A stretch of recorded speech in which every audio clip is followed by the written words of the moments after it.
Hello there, this is Alexandr from Sinesquares.net, and today we're going to create a full electronic music studio for less than 2,500 euros. And yeah, you might think that 2.5k is a lot of money, and it is, but once you start building a home studio, you'll be amazed how easy it is to spend that much money and way more. So our goal today is to find the best value for money products for each category that we're going to talk about, and I'm also going to give you a few tips from my experience building a home studio and now a separate place. So let's start. Keep in mind that I will have a link in the description with everything that we're going to talk about today, so you can check them out on Thomann. This video is made in collaboration with Thomann, the biggest music store in Europe and maybe the whole world, which is the website that I've bought most of the things that you've seen here, and also with Audio-Technica, which is a headphones, turntables and microphones manufacturer, one of the best in the world. So our first category is going to be headphones. For headphones, I'm going to choose the brand new R-Series Audio-Technica open back headphones, the ATH R50X. These are the headphones I'm wearing right now, and probably the headphones I'm going to wear on every video from now on. The R50X are like the open back brother of the M50X that so many artists use. I have the M40s, and yeah, I've used these headphones so much. These are great headphones, and I chose these over the 50s because they're a bit flatter and I'm using them for mixing, so I want the flattest sound possible. So what are the differences between closed back headphones and open back headphones? Closed back headphones won't allow sound coming in from the outside, so they're best suited for recording in louder places, like in a studio with a lot of people playing their instruments, while open back headphones are better for mixing and mastering and also recording in a controlled environment like in your studio. I've always used closed back headphones, but since I got the R50X, I can tell you that they're so much more pleasant when you're in the studio. It feels more natural, you can slightly hear what's going on in your studio, and they're so much more comfortable to wear. So the R50X are so good. I mean, they sound pretty much identical to the M40s and the M50s, and they are an incredible pair of headphones for a beginner or even a professional. But the thing that really blew me away is how comfortable and lightweight these are. These headphones only weigh 206 grams, which is insane. I mean, they're incredibly lightweight. So when you're spending so many hours in your studio wearing headphones, this is a really important feature. So after using the R50X, it is so hard for me to use another pair of headphones just because of the comfort and because I have a great sound coming in. So for our headphones category, we're going to choose the Audio-Technica ATH R50X. I have a fly in here. Yeah. Next up, we're going to talk about monitors. There are so many quality and budget monitors out there nowadays, and since we're talking about a beginner's studio, I wouldn't stress too much about it. The reason is that high quality monitors are way too expensive, and also if you don't have acoustic treatment in your room, they won't be able to perform the way they should. So for a beginner, I just wouldn't think about getting a really high quality pair of monitors. Here I'm using the M-Audio BX8s, which are perfectly fine, and I've used the BX5 in the past, but for this video I'm going to recommend another set of monitors, and these are the Audio T5V that you can also buy in a bundle from Thomann with an additional set of isolation risers, which are really handy for any studio. Audio makes incredible monitors, and for your first studio, 5-inch monitors should be just fine. Plus, the isolation risers are really handy to remove any rattling from other things on your desk. So this bundle is a great pick. Now let's move to another essential thing for your first studio, and that is an audio interface. My first tip would be, even if you're just starting out, just get the audio interface with as many inputs as you can afford. Plugging instruments in and out your audio interface is time consuming, and it will definitely make you use some instruments less.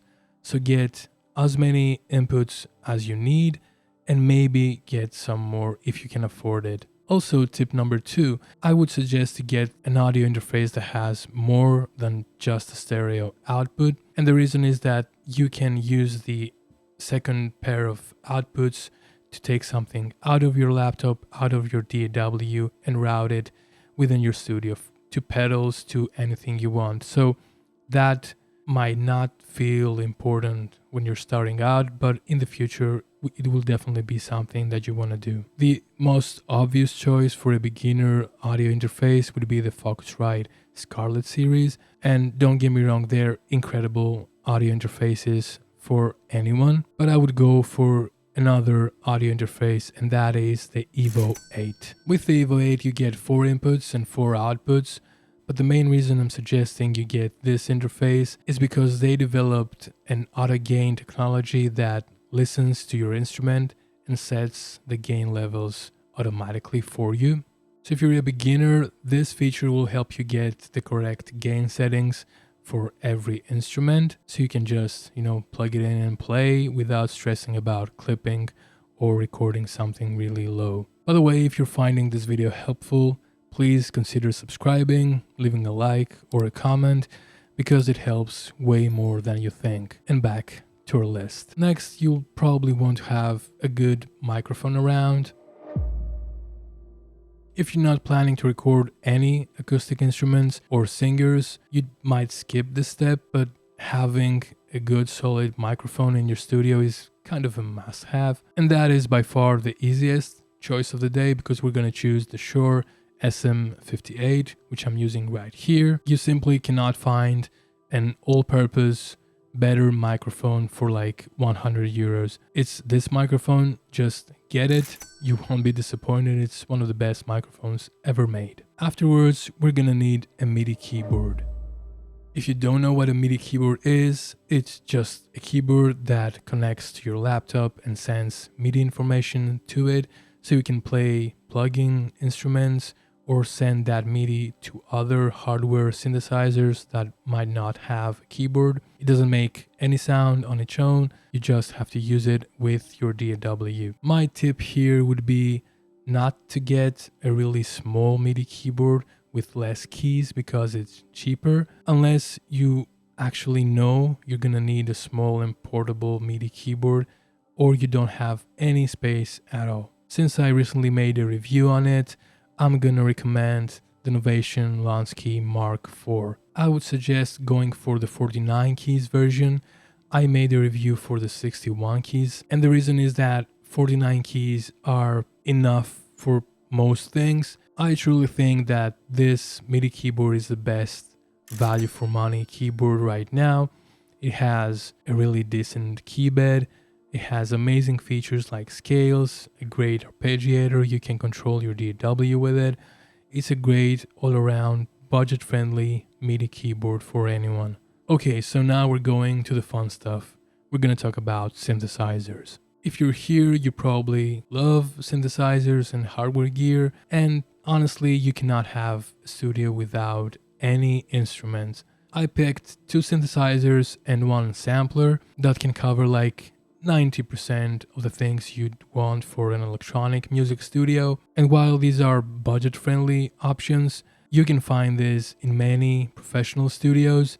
They're great instruments, and they will stay with you for a long time. And that brings us to my third tip, and that is, do not buy cheap gear just because they're cheap. In my opinion, getting things like Volca series or the IRA Compact series by Roland, or even those Behringer clone Volca things, is a waste of money. There are some rare exceptions, and you can have so much fun using these small instruments that are really affordable, but after that they will just collect dust in your studio. I have the Korg Volca FM here in the studio, which I rarely use. Even though I love the DX7 sounds, I prefer using the Arturia plugin for that. And I also have the Roland E4, which in my opinion is the best IRA compact device, because it does something that you cannot really find, and it does that while being affordable. It's an auto-tune device that you don't see a lot of them out there. Although lately I'm not even using that and I'm just using Ableton Live's AutoSift plugin. So yeah, getting a synthesizer for like 200 euros or 150 euros is always tempting, but it won't be a good investment for the future. So our first category is a mono synth.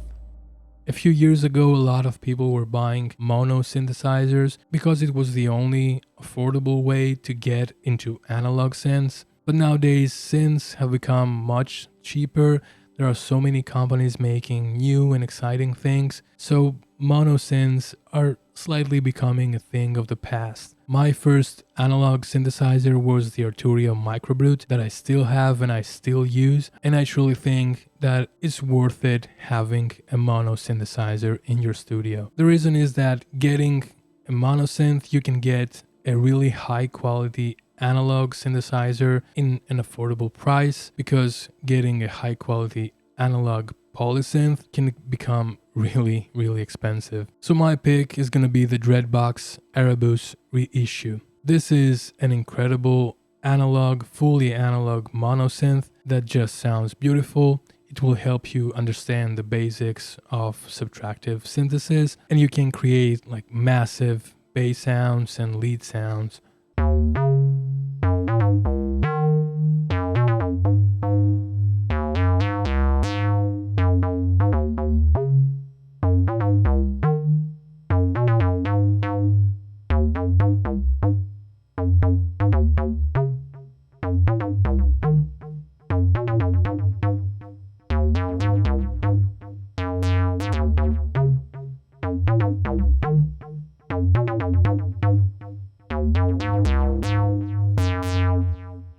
I'm planning to do like a full video for this synthesizer in the future, so stay tuned for that too. This is really well priced, like all Dreadbox synths.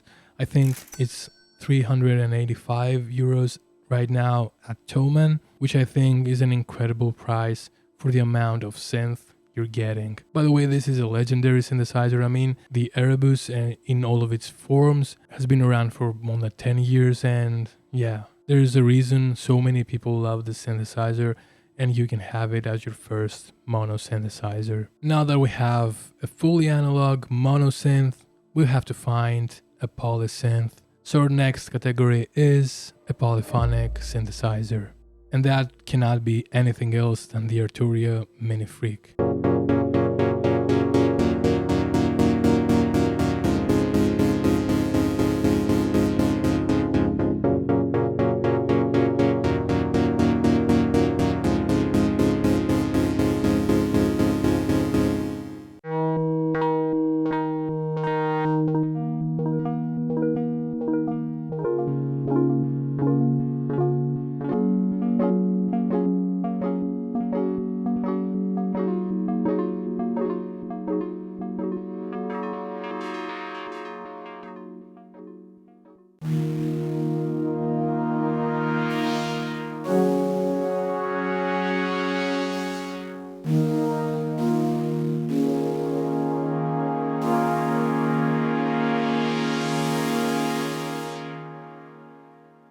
The Mini Freak is hands down the best budget-friendly synthesizer you can buy right now. The amount of features you're getting for the price is unmatched, and it's not like a basic, affordable synthesizer. It has two oscillators that combine numerous algorithms. It has a fully analog filter. It has the best modulation matrix I've seen, and on top of that, it has 3 effects that sound really good. So yeah, you cannot beat that. The Mini Freak is like my #1 recommendation for your first synthesizer, and somehow it manages to be my recommendation for your 10th synthesizer. It's that good.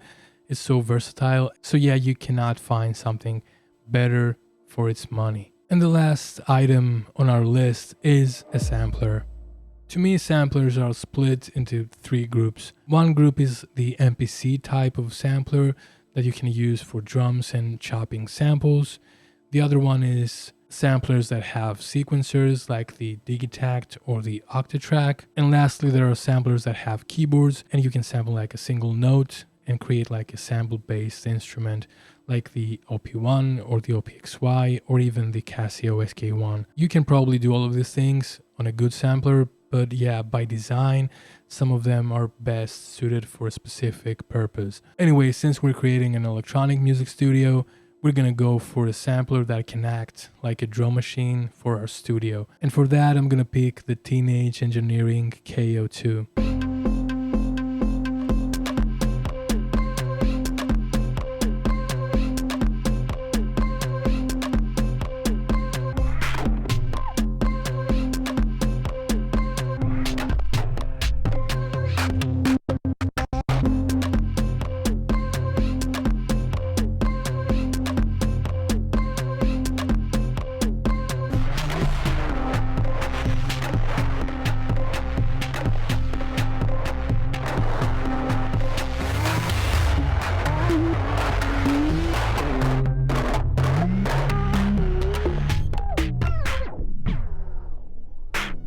The KO2 is a beautiful looking, very capable sampler that works best with short samples, one-shot samples, so it's perfect for creating a sample-based drum machine. I also have a review for the KO2 and the medieval version, and this is a very, very affordable product, especially for a Teenage Engineering one. So yeah, for a sampler, I'm suggesting you get a KO2.